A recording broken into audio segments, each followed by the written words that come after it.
छीटा जवानी के उड़े दहो, मनवा से मनवा के जुड़े दहो। छीटा जवानी के उड़े दहो, मनवा से मनवा के जुड़े दहो। आज सुते द चदरिया तान के तान के तान के।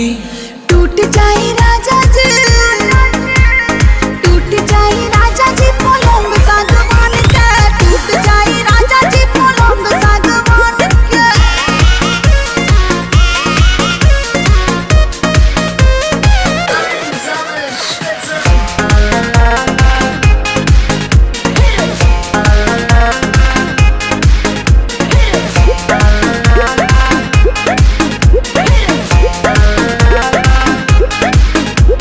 छुए द बदन की देखो न कटन की, चदर बिछा देहनी।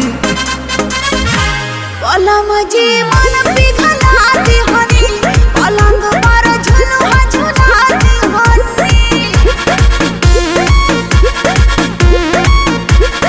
छुए द बदन की देखो न कटन की, चदर बिछा देहनी। पलम जी मन पिघला देहनी, पलंग पर झुलुआ झुला देहनी। परियार बात बेडिया फान के फान के फान के। टूट जाए राजा जी, टूट जाए राजा जी पलंग सागवान के, टूट जाए राजा जी पलंग सागवान के।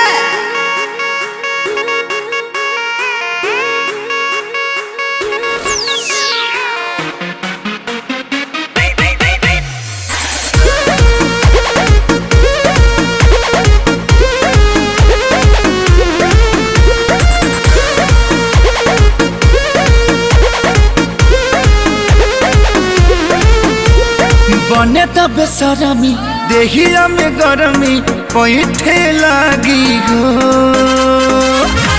कमरिया ऐठे लागी हो, नस नस बैठे लागी हो।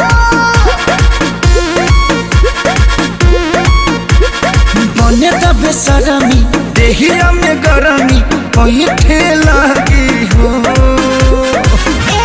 कमरिया ऐठे लागी हो, नस नस बैठे लागी हो। तू बहाना न बनावा सब जान के जान के जान के। टूट जाए राजा जी, टूट जाए राजा जी पलंग सागवान के, टूट जाए राजा जी पलंग सागवान के।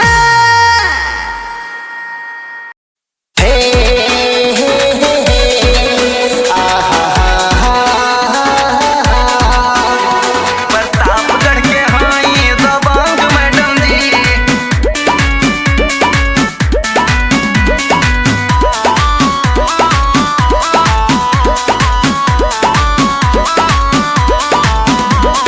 डर नहीं नाचा छम छम मैडम जी, प्रतापगढ़ के हाई दबंग मैडम जी।